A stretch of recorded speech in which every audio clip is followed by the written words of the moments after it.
Welcome to the Next Level Facebook Ads Podcast with Phil Graham. We help you master Facebook ads and give you an unfair advantage over your competition. Are you ready? Let's go. Hey, what's up, podcast family? Welcome to the Next Level of Facebook Ads Podcast, episode 292, holiday style. I'm Phil Graham. Today, I'm going to be teaching you the Facebook ad metrics and data that I use for tracking. Let me ask you a question. Are you using the right metrics to properly measure your ads? For most advertisers, the answer is no. And doing it wrong could cause failure and could cost you a lot of money. When you learn how to actually evaluate your ad performance the right way, you can make better decisions because of that data. And better decisions could bring about better ads and better results. So I'm excited to share with you guys today exactly what data I track and why, and what data I don't pay attention to. So this should be a really great episode for everybody. Now, I'm recording this on Monday, December 12th, 2022. And yeah, I do record these every single week. I do not batch record a bunch at once. It's one of the most favorite parts of my week. And one of the reasons, besides they're fun, one of the reasons why I do it every week is so you know you're getting up-to-date current information. And I think that's really important. And I'm just so excited that you guys are here. Thank you so much. I love sharing this stuff with you because there's so much crappy information out there when it comes to running ads. So this should give you an edge. Now, I hope you guys all had a great weekend. We definitely did. We did some Christmas stuff. We wrapped some presents. Oh, and I'll tell you what, we used to just wait until Christmas Eve to just wrap. And it was like we were always rushed and was not fun. So this year we decided to actually start wrapping some stuff before Christmas Eve. Hey, what a concept, right? And it's so much more enjoyable. I actually enjoyed the process. It was actually kind of fun. It wasn't rushed. It wasn't crazy. So that was kind of nice. Got some of that done this weekend. The Seahawks lost yesterday, so that kind of sucked, but it's not that big of a deal. And we did a lot of family stuff. So it was a good weekend. I hope you guys had a great one as well. I cannot believe that it's almost Christmas and it's almost 2023, my friends. Can you believe it? That's crazy. And speaking of 2023, I've got a lot of cool episodes planned for you. And so many of my episodes come from your suggestions. So if you ever have ideas for topics you want me to talk about on this podcast, definitely let me know. Also, if you're interested in maybe some one-on-one coaching so you can actually learn this stuff the right way, learn Facebook ads and upskill yourself, make yourself more valuable for 2023. Or lastly, if you're looking for somebody to actually run your ads for you, somebody that you trust, and then you can focus on doing what you do best. For any of that stuff, you can go to my website, philgrahamdigital.com, and reach out, or you can DM me on Instagram at philgrahamdigital, and I would love to connect. So as usual, I want to keep these episodes short, sweet, full of value, and super actionable for you guys. So let's jump right in and talk about Facebook ad data. First of all, I want to emphasize that you really do need to piece together data from multiple sources. A lot of people only use what's in Facebook Ads Manager, and that's it. But the problem is that doesn't cover everything because of iOS privacy issues and other things. But here's the deal. It's common because every platform has the same challenge. A lot of people think Facebook is only affected by iOS privacy. No, every ad platform in the world is. No tracking software is 100% accurate. In fact, there's some out there that market themselves saying they are, and that's not true. They can't find and identify every single piece of data perfectly. So watch out for those kind of scams.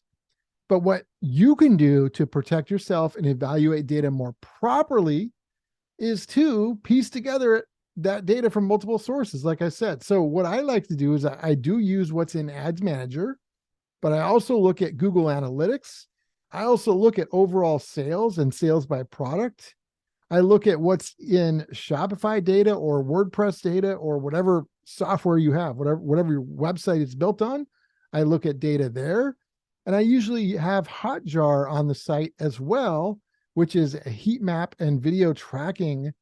And I look at that and I combine and compare and contrast all of those pieces of data and bring it into one central place, which is what I call my dashboard. And then in my dashboard, I look for trends, and I can quickly spot trends on a daily, weekly, or monthly basis that you would not be able to spot if you were just looking in Ads Manager. So I then take these trends and I run some tests and I create better ads because of them. While most people are literally just randomly running ads, it's almost like it's not even fair when you do it this way. Now, it's not any kind of a magic easy button because it takes skill and effort, but when you do it right, it could be amazing. So I am going to be sharing my dashboard with you guys early in 2023 because I've had so many people ask about it. Nobody uses that properly. It's crazy. So I've got that coming for you very soon. So stay tuned for that. I got you covered. And here's the deal. What you track is definitely important, but how you track it and what you do with the information and the trends that you spot is just as important. Remember that. It's not just what we're going to track, it's what you do and how you evaluate and take action on what we're tracking. That's a skill and super important. So with that being said, I want to jump right in and share the different metrics that I use when I'm evaluating our ad performance. Number one, of course, this should be at the top of everybody's list, is return on ad spend. Of course, we do track return on ad spend. Here's something to consider, though. That doesn't tell the whole story, and it's not usually totally accurate. If you're looking in Facebook at return on ad spend, it's likely that that's not going to be an accurate number because it's going to miss some sales, especially if people have privacy on their iOS devices. There's a good chance it's going to miss stuff for that or for other technical reasons. Facebook is not the only platform, though. Every platform has that same challenge. However, it's still pretty accurate. But when you look at data from multiple sources and bring it into one central place to evaluate, you can piece things together much better. I can look at what Facebook says our return on ad spend is. I can look at what's selling and what's not selling in that same time period. I can look at Hotjar. I can look at other data sources, and I can get a much better idea about what our return on ad spend is compared to if I just looked in the Ads Manager alone. So if you do all of those things and you do it right, you can get a much better picture of what's going on. I've had situations where it said return on ad spend was really low, but we knew it was way higher because we did a test and what we were selling was not available anywhere else. The only way you could buy it was through an ad. And so I've tested this stuff. It's really, really important. So using this data in one place is critical to your success. Also, in the meantime, I want to just kind of give you an example when it comes to return on ad spend. Facebook is still going to be in the ballpark. It's not going to be totally accurate, just like none of the other platforms will be totally accurate, but they're going to be in the ballpark usually of somewhat accurate. And so I want you to consider it kind of like a scale. Let's say you were going to weigh yourself every single day, and you're using this bathroom scale to weigh yourself. Even if the scale is calibrated wrong, let's say it's like 3 pounds off. Even if it's calibrated wrong, as long as you're using the exact same scale every single day, the differences from day to day or week to week or month to month are going to be accurate because you're using the same scale. So even though the total number was not exact, the trends, the differences were correct. So I want you to keep that in mind because it's very similar when it comes to this data stuff. So return on ad spend, obviously, very, very important. In fact, everything that I'm going to talk about that I track is important. You should be tracking all of this. Don't just pick one, track it all. The next thing we like to track is the link click-through rate. And that means the people that saw our ad and then clicked to go to our website or landing page or wherever we were sending them. That is very important because if our link click-through rate is really low, for example, then that would mean that we either have an issue with our audience, maybe we have the wrong audience, or maybe we have the wrong creative, or maybe both, or maybe our budget's too low. There could be a number of different things, but we would need to figure that out based off of knowing what our link click-through rate is. So that's a really important number to track. Now, across all industries, the average link click-through rate is 0.90%. If you're e-commerce, it's like 1.67%. There's a different average for every industry, but altogether it's 0.90. In general, without knowing your industry, I would be shooting for at least 1%, if not much more. Sometimes you can get way more. So tracking your link click-through rate is super important. In Ads Manager, though, make sure you're tracking the link click-through rate, not the overall, because there's click-through rate all, but that includes comments, likes, shares, and all that stuff. You want to track the link click-through rate. Very important. The next data point that we track is link clicks. It's really important to know how many clicks we're getting for the amount of money that we're spending in any given amount of time. Are we getting more clicks or less clicks for the same amount of money? And then let's say we're getting less clicks for the same amount of money. Well, it could be a couple of different things. Maybe our performance went down and the click-through rate's down. Or it could be the cost of the ads went up, but the click-through rate is still the same or maybe even better. Like there's so many things you've got to consider. So you need to know how many clicks you're getting in a given period of time compared to what you spent. And then the next one is kind of obvious too, but cost per click. How much are you spending per click? Now, across all industries, the average cost per click is $1.72. And yours could be much higher or much lower. It depends on your industry and a lot of other factors, but you've got to track how much you're spending to get a click. It's very important. The next thing that we track is CPM, cost per thousand. Now, this is one of those things that a lot of advertisers do not track. I've even seen some people have tracking sheets and they don't have CPM on there. That's insane. That's like leaving off one of the most important things. That's like the cost of running ads. Like that's super important. Imagine that you're comparing right now your data this month to a year ago, okay? And imagine, let's say your CPM today is like $15 per thousand. And a year ago, it was $7.50, for example. Maybe there was less advertisers a year ago to your audience. Well, if that's the case, then if you're not doing as well now, it's because of the CPM. Maybe you could have the same click-through rate, but since the CPM doubled, it's like the cost of ads went up. Does that make sense?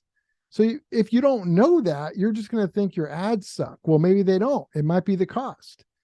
And then if your cost went up, there's things you can try and lower your CPMs.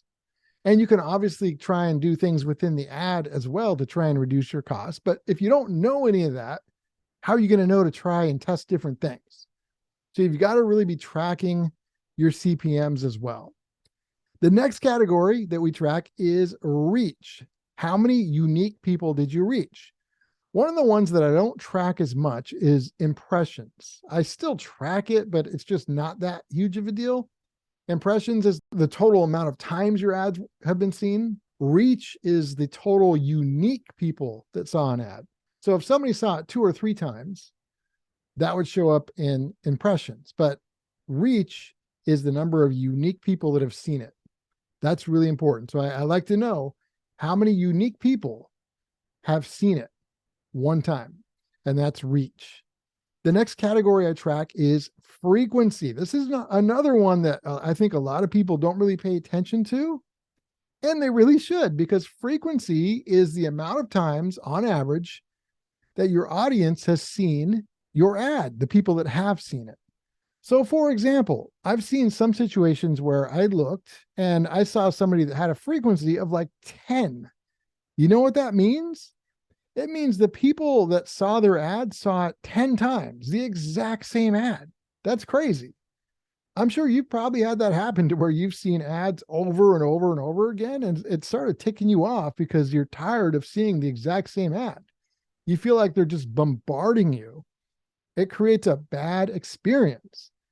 But how will you know that if you're not tracking frequency? So you can track frequency, and then when it starts getting high, let's say it starts getting above 5, once they've seen it 5 times, the exact same ad, what you can do is either turn it off, or you can keep the same audience, but send them a different ad instead of showing them the same thing a million times. Or you can keep the same ad, but send it to a different audience. Or you can do all of those things. But you've got to know your frequency, because that's going to affect your performance and your results. It's super important. The next thing we track is video views. So when you're running video ads, obviously we still go for clicks to the website, but I also like to know how many people have watched our video. And you can watch what the percentages are based off of the watch percentage, like how many people watched at least 25% or 50% or 100% of my video. And I track all of those things, but the one that's most important to me, especially for retargeting, is 25%. Because if they watched at least 25%, that's usually not just an autoplay. That's usually somebody that actually watched part of the video, especially if it was like a 60-second video, which is really good. And some people think, well, if they didn't watch the whole thing, it's not as good of a lead, but that's not true. Sometimes they watched the first part of your video and they really liked it, so they clicked right away. It could be a great lead, even if they only watched 25%. But you've got to track these things. Then you can build retargeting audiences based off of this stuff. The next thing to track, this is obvious but super important, is cost per lead. So if you ever run either a Facebook lead ad, or you send people to your website and you've got something to where you get their email, that is a lead. You need to know how much it costs you on average to get leads, because when you do, you can look at, okay, well, if it's costing $2 to get a lead, what audiences and ad creatives are giving that result? And then you can test ways to try and lower your cost per lead. And you can see what your cost per lead is by ad set, by ad, over a time frame. Like you can do so much with that, but you've got to properly track it. That's where that dashboard can come in really handy, because it will put all that information in there and just be so much easier to evaluate. But you want to make sure that you're tracking that. What a lot of people do is they run ads, they get a cost per lead, and whatever it is, if it's good, they keep it running. If it's bad, they just turn it off, and that's it. Well, for me, if it's not good, I figure out why, and then I run a new ad to try and get it better. And if it is good, I do more of it. So you got to be able to track that consistently. The next one, of course, is cost per purchase, or cost to acquire a customer. Of course, you need to know that. And that's obviously a no-brainer, but a lot of people don't track it. And even people, like I've had a lot of Shark Tank clients. I've seen so many companies go on Shark Tank, and the sharks will ask, well, how much does it cost for you to get a customer? And a lot of them cannot answer that question. It boggles my mind. So don't make that same mistake. Make sure you know approximately how much it costs to get a customer, because when you know that, that opens the door to either fix things or scale things to the moon in a really good way. That's really important. The next thing we track, and we just got a couple more, is what is your average order value? Now, this is going to be tracked on your website or your store or your shopping cart. When somebody buys stuff from you, on average, how much do they spend? If you only have one product, that's going to be easy, or service. That's easy. But if you have multiple, then you could really work with this, because whatever your average order value is, you want to try and make that go a little bit higher, because that can make a big difference. You could increase your sales and results without spending more money if you work on increasing your average order value. But you got to know what that is and look at the trends over time with that as well, which is super important. Next, we've got conversion rate. This is another one that kind of surprises me. A lot of people don't know what their conversion rate is.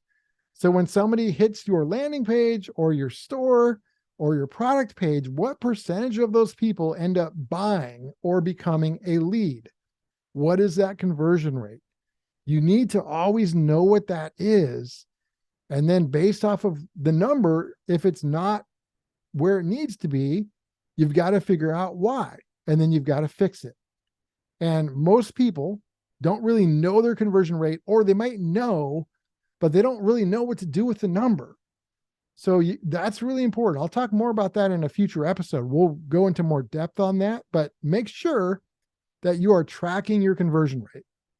And then last but not least, and there's other things we track, but these are a lot of the important things. The last one I'm going to share with you today is email open rates and subscribers. Obviously, how many subscribers are you getting to your email? But also, when you send out emails, what percentage of those people are opening your email? Because when you start tracking that, you can identify, okay, well, we got some really good open rates here. What was our subject lines? And where you didn't get good open rates, did you have a bad subject line that you didn't realize? You can learn a lot from that. So my final note on this stuff is that identifying these trends and using the data and collecting the data that I just talked to you about is huge. It's such a big area of opportunity. But here's the deal. Anybody can actually collect this information. It's really easy to do. But how you analyze it and then what you do with it and how you use the data is what makes all the difference in the world. Back to my sports analogies, being able to collect this information is like being able to play basketball. That doesn't mean you're good at it. If you're really good at not only collecting this, but then using it in a smart way, that's like you're highly skilled at playing basketball. Those are two very different things, knowing how to do something and being highly skilled at it. So my goal for you guys is to help upskill you so you become highly skilled at this, so you can get a lot better at your ads, my friends. So I hope this was helpful. Make sure you guys always analyze and track your data. Episode 292 is in the books. I've got another great episode coming for you next week. And as usual, if you guys do want to get in touch, you can go to my website, philgrahamdigital.com, or DM me on Instagram at philgrahamdigital. I would love to hear from you, and I will talk to you next week. Peace out. Thanks for listening to the Next Level Facebook Ads Podcast.